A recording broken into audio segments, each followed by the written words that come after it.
Hi, everybody. Welcome to a special episode of the Navs Effect podcast. I am your host, Naveen Ganglani. Now, I'm recording this from Bangkok. I'm supposed to be on vacation, but I just can't stay away from work, especially when we've got a special guest on the podcast. Former PBA commissioner and broadcaster Noli Eala joins us as we discuss what happened in the recent FIBA Asia campaign of Gilas Pilipinas, where that campaign ended in a lopsided defeat against Australia, which was a microcosm of how far the Philippines is from the rest of the world, the world's best, shall we say, when it comes to basketball competition. Sir Nolly, come Nolly to some people. Thanks for joining me. It's nice to see you here. I hope you're doing well. I see the 76ers cap, by the way. Yeah. Well, thank you for inviting me, Naveen. It's always nice to have a little chat with you.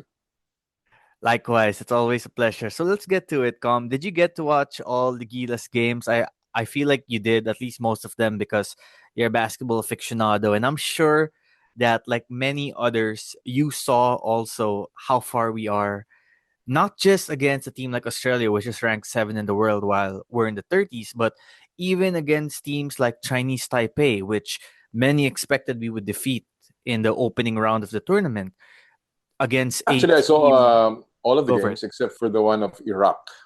Iraq. That was Okay. a game I did not catch because that was kind of early in the day, so I was Right. still working. But um, you know, uh, again, it's very unfortunate what happened in our campaign in FIBA Asia.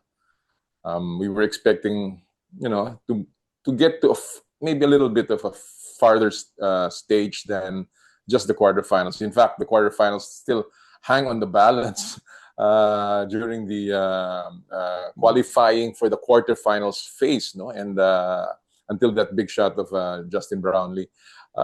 It is a little bit frustrating, although I can't say personally that I didn't totally expect it because of not so much what we're doing, but I think what other countries are doing. No, so I uh, see. uh, again, what was very obvious and the common denominator, I think, of this campaign is that uh, are, are very very slow and poor starts, and that plagued Gilas even during the friendly against the Macau Black Bears, no, wherein we fell behind in that game by as many as 20 points, no, and again it was already, I guess, a an indication of how our campaign would be in FIBA Asia because we just couldn't defend the three in the first half in that friendly. We couldn't defend the transition baskets of the opponents, and we were a little bit lost in our on our own offense. No, we were fouling a lot, and clearly all of these things happened in the group stages. No, we fell behind Chinese Taipei, we fell behind New Zealand, we even fell behind against Saudi Arabia. So I think that's I don't want to second guess. I don't want to analyze the game too much, and because obviously Tim Cohn is a multi-titled coach, but from a perspective of a guy who has seen a lot of games and international games as well, there's just a stark difference from how FIBA basketball is played in contrast to professional basketball. It's only 40 minutes. It's a much quicker game, and so I think our team, our boys, our coaches have to learn that they don't have that much time to get back in the game. Absolutely. It's 40 minutes only. The game can go by very fast. And when you're going up against a team that also has the same goals as you do, you can't take anything for granted. And it was kind of dispiriting that we ended up playing catch up most of the time. And now, yes, we can work hard, we can prepare hard, but the other team is working hard and preparing hard as well, right? They might even have a leg up because in other countries, we can say that the developmental system might be advanced compared to the grassroots system of the Philippines, which is why you look at the team, even like Saudi Arabia, KSA. we needed a miracle 3-point shot by Justin Brownlee to even have the chance to get into the quarterfinals. Now, Justin Brownlee makes the impossible look possible so often that we almost expect it. But Right. when you look at it at face value, it's like, wow, we needed that. And even the game against Iraq, which we won quite comfortably in the second half, that game was tight at halftime. We weren't exactly like running away with that game, and Iraq was ranked like 70 something. Now, Exactly. I've been I've Yeah, been talking. it Yeah, go reminds for it. me.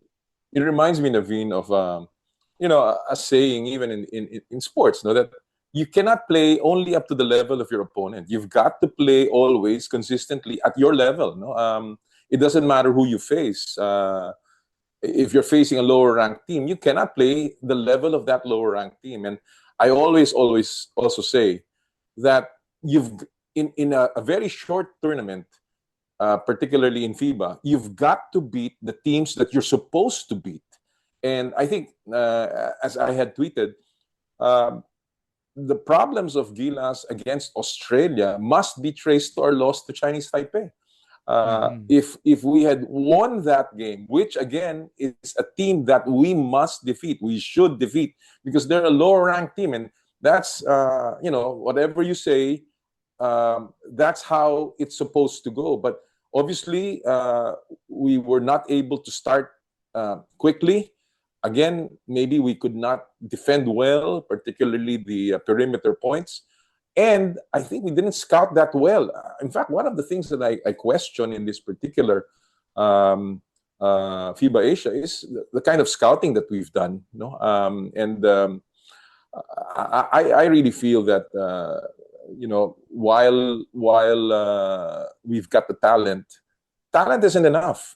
You've got to put it together in a strategic plan, knowing how international basketball is played, and at the same time, you've got to always play consistently, beating the teams that you're supposed to beat. Absolutely. And when you look even as far as the Macau game that you mentioned, one of the common areas opponents were able to attack us were with the outside shooting. They kept targeting our bigs like Junmar Fajardo, AJ Edu in pick and roll coverages, handoffs, trying to attack their foot speed, basically saying if you come out here and defend our 3-point perimeter shots, we're gonna blow by you and get to the rim and force you to send help defenders. If you're gonna stay on drop, we're just gonna take outside shot after outside shot. And one more area that I felt we clearly were outmatched was outside shooting. We're just not a good shooting nation. Justin Brownlee's a great shooter. Dwight Ramos can knock down threes. Kevin Quiambao is a great shooter. But other than them, who else is a reliable knockdown shooter? But when you look And at it's the strange, rest of the world now, 1 to 5, point guard to center, everyone can shoot. You right? need to be Right. multi-talented. You need to be versatile. You need to be able to shoot, pass, dribble, and do a bunch of stuff. But we seem, at least for our development, we still seem to be lacking in that area. And you can see that in the opponents that we played. We got scorched by that Chinese type of player who scored 34 points in that particular game. We got scorched by New Zealand's that number 20 guy. They were making threes like free throws. Yes, exactly. It's not as if we didn't know that. We knew that they were going to shoot the threes, but we just didn't know how to defend it, or we were maybe too slow, or again thinking that there is time to adjust, etc., etc. I know I don't want to knock on I don't want to knock anybody on this particular matter, but and I certainly don't want to. I always have respected Junmar, but putting Junmar and AJ Edo at the starting lineup, I felt was not the best idea because I felt it was too slow.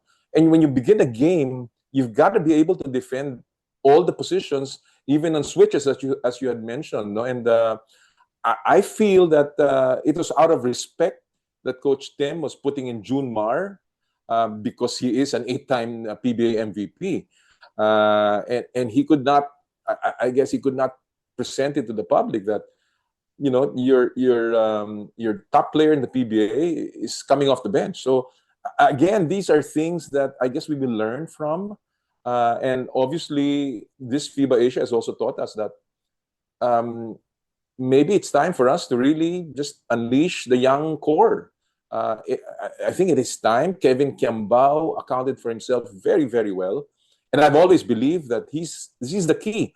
Even in Coach Tim Cohn's system, because I know Coach Tim likes a facilitator, a second guard who can facilitate, just like Scottie Pippen. And Kevin Quiambao is the perfect player to play that role. The only problem is who's Michael Jordan. Now, JB played very well against Saudi Arabia, but was certainly either fatigued, tired, or just defended well by Australia. So again, I think these are things that we need to start adjusting to our starting units, the way we rotate our players, and I guess reliance now on players who not only are young but also have time to really learn the system. I want to point that out, Naveen. Um, and I'm sure this is again going to be raised that they didn't have enough time to practice for this. And I can only say, who's to blame? I mean, we know the schedule of FIBA, and Yep. we finished the Philippine Cup on July 25. Now, I mean, I don't understand this. This has been a perennial problem. Why are we doing this? And then you pick up the players from those teams that were in the finals to play in FIBA Asia, and three of them were just not in it, and We're two got injured. injured. Exactly, and Exactly. that's all Not a part of it. coincidence. I don't understand why you've got to bring in these two players or these three players. I mean, there's a whole bunch. I know what Coach Tim is trying to do, continuity, easy to learn his system. But we could have prepared. There are so many others who are willing to play.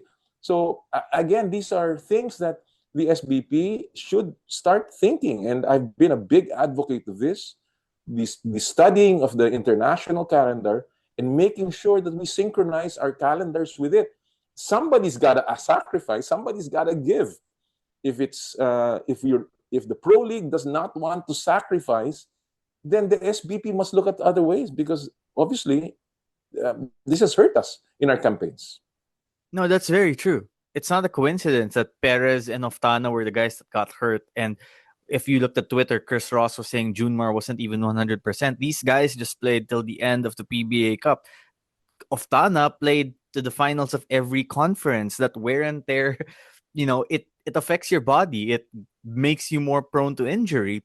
Now, I get what Coach Tim is doing too, the continuity, because we've been asking for continuity for the longest time, and that's what he's trying to do. Now, can you make the argument that perhaps he should expand the pool a bit so that when you Right. have injuries or when guys are fatigued, you can have someone who's already used to the system in the pool just slot that spot right in? I mean, it makes sense. But look, at the end of the day, for me, Comnoli, we're not gonna win international competitions using the NBA formula of get the best guys, put them together, make them train together 1-2 weeks, and then put them in the tournament. I mean, for crying out loud, USA almost lost to Serbia and France last year in the Olympics. The rest of the world has caught up by playing systematic basketball, and here we are still kind of using the same formula, which is why I like the continuity aspect of it. If we can't have these guys together training all the time, at least keep the same core so they're used to each other on the court. But ultimately, if we don't have more time to train or to have these players be with each other, because take note, guys like Tamayo are in the KBL, Kevin Quiambao as well. I mean, will it really make a difference? Are we just stuck in this hamster wheel of getting everyone excited and then eventually just disappointing everyone? Right. Yeah, on that point, the world becoming so much smaller. There was a time when the Philippines faced Iraq or faced Saudi Arabia, that was a sure win. We're not even talking. We're just talking about how many points we're going to beat them. But times have changed, obviously, and now even a local Saudi Arabia, that the big guy, Sualem, and was terrific. I mean, he outplayed everyone who guarded him, and that was never seen before. In fact, we've that was our fourth win over Saudi Arabia. We haven't lost to them, but 4 wins in so many years. That just means we never meet them at all, because precisely these are low ranked teams in the past. So I think we have to forget this idea, this notion that we have the best players and we can just put them all together in 2 weeks.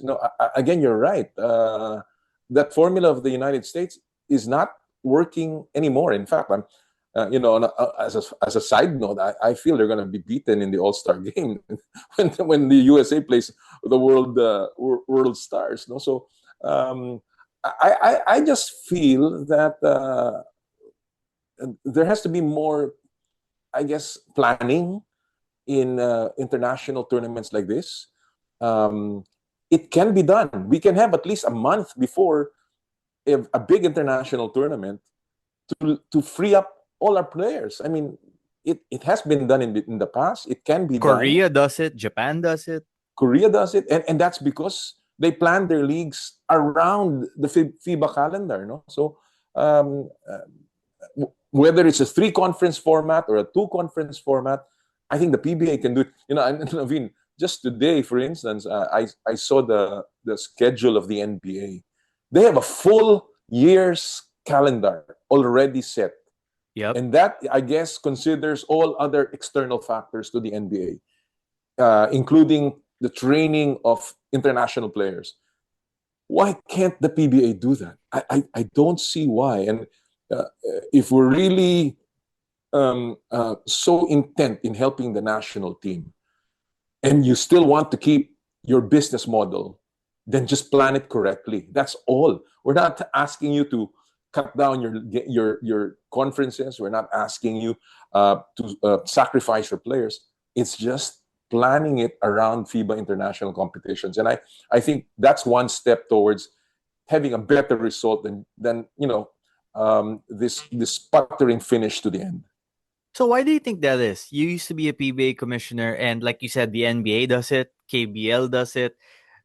We know when the FIBA tournaments are ahead of time. We have the schedule ahead of time. So why can't the PBA come up with a set schedule where everything is fixed in advance and it's aligned towards making sure the guys get not just proper training time, but enough rest for FIBA? Because we're talking about having adequate training time, but at the same time, if you're just pushing these players to the ground and you have a short rotation like Coach Tim does, and you have a short pool like they currently do, then will it even matter if the players don't get enough time to rejuvenate their bodies? Your guess is as good as mine. I know that it can be done. I mean, I know that there are some competent people in the NBA, in the PBA, and the reason for this seemingly inaction and lack of vision, I guess, is leadership. That's all I can say. I mean, um, if you want the 3-conference format and you want to start at a certain point, certainly you can plot within a year's calendar when you have to stop and when you have to play. Now, commercially, there are certain requirements of the PBA board. They want X number of games per team, just so they justify that it will become commercially acceptable to their companies and to their bosses. But again, it goes. There are 2 points about that. One is, it is possible to have less and still have more. Meaning, if you have less games that are competitive and exciting and well hyped and well marketed, then there's more attention, and which is all that the brands are asking for. And secondly, is the commitment. If the PBA says that they are committed to the national team, then it must not end as a lip service. It has to be all the way. And therefore, if that means cutting down your games and working around the calendar and making sure that there's enough practice time. We're not talking about the windows here. We're talking about FIBA Asia Cup that happens only several, every so many years. No? So the qualifiers is another animal, but and I think they've been able to do something about that. And FIBA knows how difficult it is, and everybody's in the same boat anyway. So we can't say that we are disadvantaged. It's just really the big international continental tournaments, as well as, I guess, world tournaments that we join. Speaking of which, if you also lessen the games, I feel like your players are more fresh, they're better, and the product is better. The game quality is better. Oh yeah, Now, to the macro perspective, actions speak louder than words all the time, right? Number one law in life. So if you're saying you're dedicated to preparing your players for FIBA, doesn't it make sense to establish FIBA rules and FIBA procedures for your actual games in the league as well? Other countries do it, right?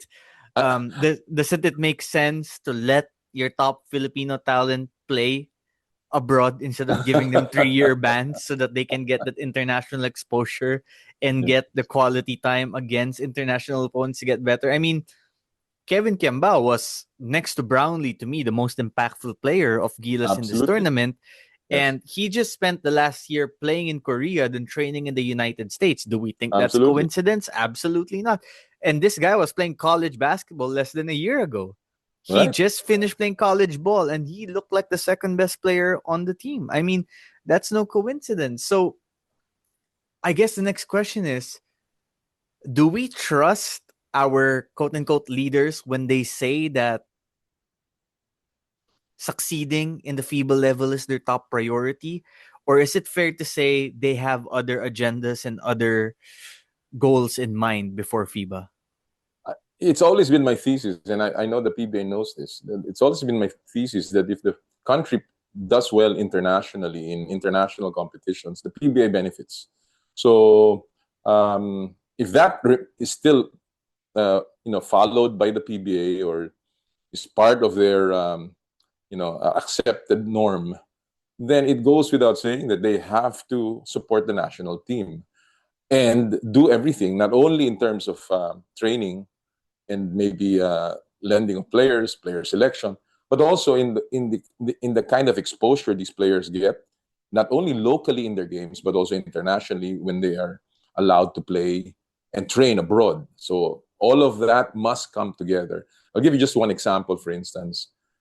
They put a 4-point shot in the PBA, a 4-point shot, which was supposed to extend the range of Filipino players, make the game more exciting, and give it a different look. Maybe train our players to really stretch the defense of the opponents, even internationally.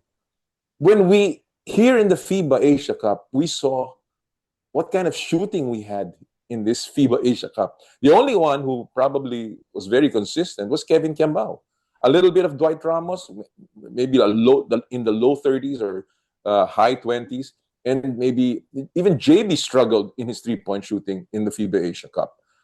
Outside of these three players, there was no reliable shooter out there. We lost Scotty Thompson. We didn't get anything much from Carl Tamayo. We didn't get anything from CJ Perez. Calvin Oftana was a dud, Afraid to shoot. afraid to shoot. AJ, buti pa si AJ Edu. AJ Edu made Made three a couple of pointers. key baskets, including the one in against Saudi Arabia. So uh, again, what was the 4-point shot for? Therefore, what is the whole point of that? That is an indication that they do not serve the international purpose of the PBA. It serves the commercial purpose of the PBA, and that is just to make particular situations interesting. But mind you, I've studied these. The 4-point shot, the average of a PBA team is in the mid to low 20s. How can you even say that that is a reliable shot or range? Let's not put it a shot because obviously there's no FIBA line for 4 points, but even the range. So again, what are they doing? Does it serve a purpose, um, or does it just they're trying to do something? They're trying to innovate without it really being needed by the league. There are other things that the league needs rather than just cosmetic innovations, uh, and I think that's a microcosm of what the PBA is doing in relation to the product that it has and how it relates to their support to the international team or the Gilas Pilipinas program. Do you feel we need to give more chances to guys who play abroad in Gilas lineups? Your SJ Belangel, maybe give Kiefer Ravena another run, maybe bring in Ren Zabando, maybe have Javi Gomez Del Llano, who earned the reputation as KBL Clay Thompson in the last KBL season when he was with Anyang. Do you think that's a direction we have to go? AJ Edu, Kai Soto when he's healthy, and we should mention that who knows how different this campaign would have been had Kai been healthy, right? But given that Kai, AJ, Kevin, a little bit of Carl have been the best players of the team the last few tournaments and games. Is that the direction we have to lean towards? Because, like we've talked about for the last 15 minutes or so, the PBA doesn't seem to be doing a good job preparing its players for international competition. I, I, I, I certainly agree with that. If it's a chance, it should be given. If they should be part of the pool, I think they have more time, I guess, practicing because they are released by the international leagues, the B League, as well as the KBL, no? And even the league in Chinese Taipei. So in reality, they have more time to learn the system of Coach Tim if they are part of the pool. I don't want to second guess Tim, and I certainly don't want to, you know, recommend players who should be tapped. But all those names that you mentioned not only are worthy, but they're also available, and I think that's my point. Yes, I know. Some of the players that played in FIBA Asia were available, were made available, but they were not able. I mean, they are tired. So why force that? I don't mind if it's a qualifier, maybe, but why force something like that when you knew that they were coming off a championship run, and when there are other players that can play? So again, it's just not simply the ability, but also I guess, the kind of energy that they can bring to the team. And I thought we didn't have energy playing in FIBA Asia. If you looked at that team, we didn't have defensive intensity. We were not pressing. We were not covering. We were not closing out quickly. I just felt that the team was tired, and the young guns who were fresh or who could play were not given enough exposure until panic time came in, and all the players were starting to get injured, and the others would not click, and then they bring in the young core. So I think moving forward, Naveen, you've seen it. We've seen a real core in Kai, AJ, Dwight, Calvin, and KQ. Then you mentioned all of these other players. I think we've got to start looking at a new naturalized player. As much as we love JB and he's served us so much, he's 38 years old, and I think it's time for us to really start getting somebody there, new, young, that can have the timeline of this young core. I think we've got to start looking at our options of making Filipino-blooded players play as a local and not as a naturalized player. And I'm talking about guys like even Jared McCain, Dylan Harper, Jordan Clarkson. There is so much talent out there if we are looking at the World Cup next. And of course, looking at the collegiate ranks as well as the international players. And one more thing I want to add. I think it's time for us to also start allowing new players to come into the PBA. I read an article about Korean basketball, and one of the reasons why Korea basketball has suffered a bit in the last few years has been the imbalance. They have relied, they're on the other side of the spectrum. They had relied so much on imports that their local players are not being able to develop. So I think they're changing this now. And if you look at the World University Basketball Series where Korea University won, they've got a real good point guard there. And they're beginning to start them young as well. And he's already in the national team. So there has to be a delicate balance between allowing new, novel, additional competition. And I like the idea of the PBA of bringing in a foreign team to play against our local teams. But I think they have to start looking at maybe even in the local rosters to include taller players. No. Secondly, there also has to be a delicate balance that there's not so much dependence on our naturalized player. I think one of the criticism is that the system of Coach Tim Cohn is still centered around Justin Brownlee, and everybody just as a supporting cast. No, so again, these are things that I guess CTC will work on, and I'm sure he's got a solution for this. He said that he didn't like the way they performed, and I believe him. And I know his caliber, and I know he'll try to bounce back from this one. Yeah, a lot of people are calling for Coach Tim to leave the job. I don't agree with that. I still think he's the man for the job. He's as good as a coach as you'll find here in the Philippines. And after the the Ferris wheel of different coaches we've had the last decade, Coach Yang, Coach Chot, Coach Nanad, Coach Tab, we just need some consistency. And by the way, also one more thing, the fouling was an issue. Remember that game against Chinese Absolutely. Taipei? We kept sending them to the free throw line, and of course the usual comments online from fans were benta naman yan. One guy, I kid you not, messaged me 3 straight times after the first 3 games that he had the conspiracy theory that since FIBA is supported by Nike and we recently moved the outfitter of Gilas from Nike to Adidas, FIBA is against us. So there's your episode of Crazy Fan Theories. But at the same time, too, we saw that the extra physicality that's usually allowed in the PBA, the way the refs Yes. call the games there, it can impact you in international play as well because we kept sending these guys to the free throw line. And Right. that was something that we clearly need to improve on moving forward, which is why what the UAP is kind of leaning towards to right now. I wrote a report about this a few days ago where they want FIBA level referees officiating UAP games. They want UAP Wow. exclusive referees, and they're gonna mic up the referees similar to what FIBA did. I think that's the kind of process you're supposed to be looking at. And by the way, the UAP has said so many times that their goal is to prepare their athletes for international competition. UAP There you go. basketball, Yeah. they quote unquote, Rebo Sagisagas told me this, the executive director of the UAP. The purpose of the UAP's existence is to prepare its athletes for international competition to represent the Philippines, which is why we have FIBA rules for basketball tournaments in the UAP. So why can't the PBA do it, right? It's dumbfounding. But now, before I let you go, Sir Nolly, because we can go on a rant the whole night if we I want know. to, the Malonzo aspect of it, let's just look at the facts, okay? So they get to Saudi Arabia. It's announced Jamie Malonzo signed to join the Japan B League.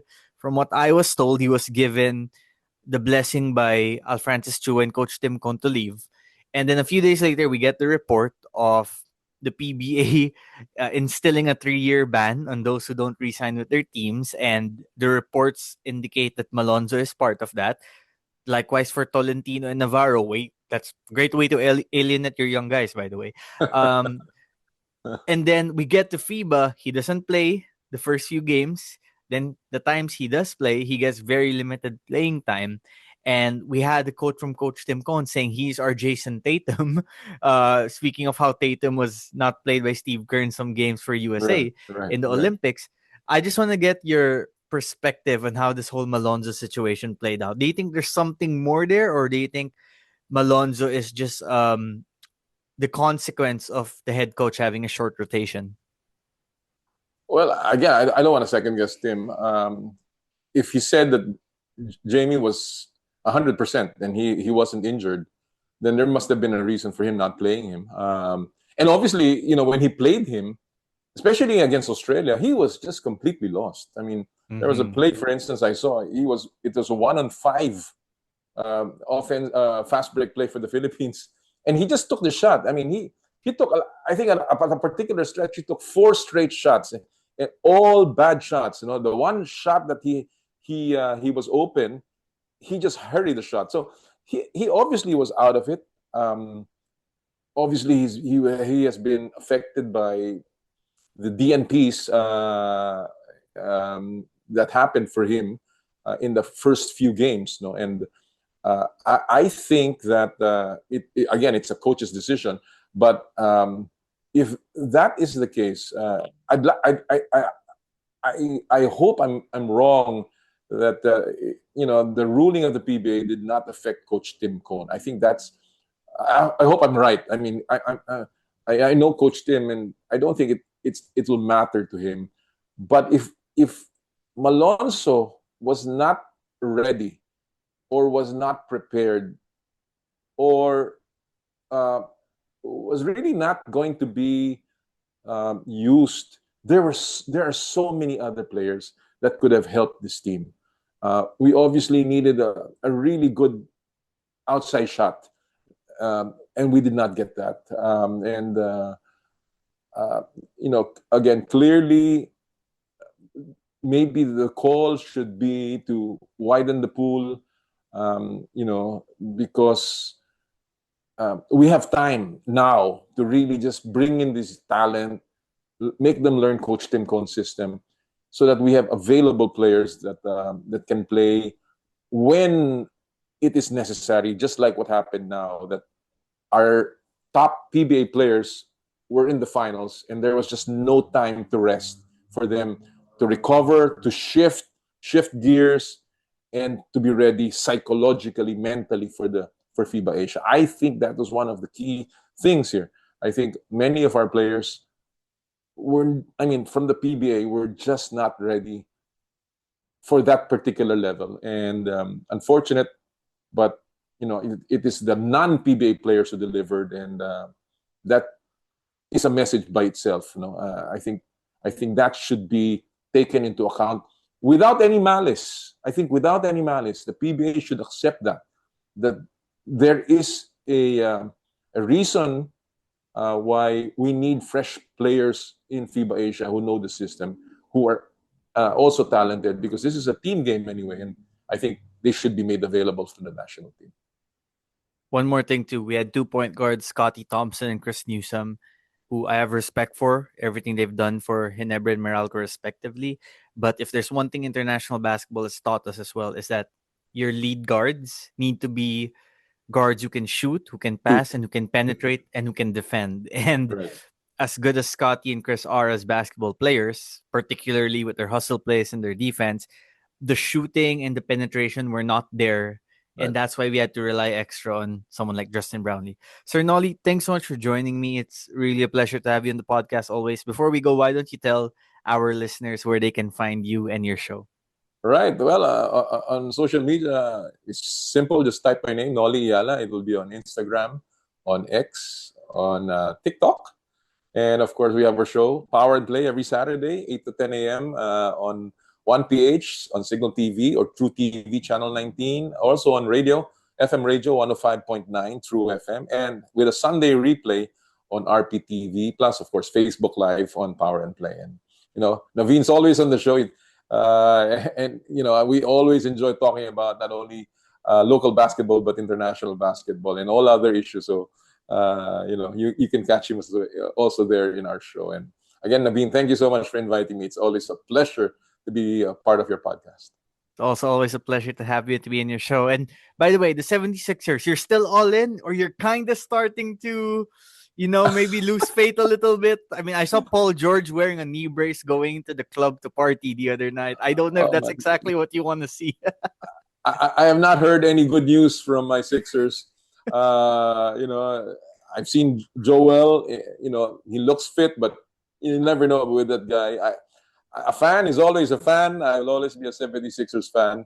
But sometimes it can be very painful. And right now we're going through a very, very painful stretch. But we're hanging on. We're looking forward to the season. I saw somewhere that Joel Embiid and Paul George make up 70% of the Philadelphia 76ers cap space. That was just mind-boggling to me. But Right. but if you told me find the positive, I'd say one, the East is significantly weaker this season Right. with the Right. injuries to Tatum and Halliburton. Two, if you can just get like even 60 games each from Embiid or Paul George, you'll probably be a top 3 or top 2 seed. And if you can get a healthy run, you have 3 guys, including Maxi, who can really push them to the conference finals. I mean, but we heard that last year, Naveen. We heard Joel being managed. He said he was going to play back-to-back games. We heard that, and it still didn't work. Obviously, he still didn't play a lot of games, and we have very good young talent there: Jared McCain, VJ Edgecombe. We've got Adem Bona. We've got Justin Edwards. there are really even the latest pickup, uh, Broom, Jonai Broom. He's also a pretty good power forward. It's a solid veteran core. The only question, I was here listening to a podcast this morning as I was traveling, and the podcaster just said the only question with Philadelphia is the ifs. If they are healthy, that's, I think, the only thing. If they are healthy, they are obviously a top 3 team in the East. If they are not, then if Joel and PG is not, then you can kiss your season goodbye. Well, we'll see how it progresses. Sir Nolly, thanks so much, and we'll have you back here soon, I'm sure. Thank you. Bye bye.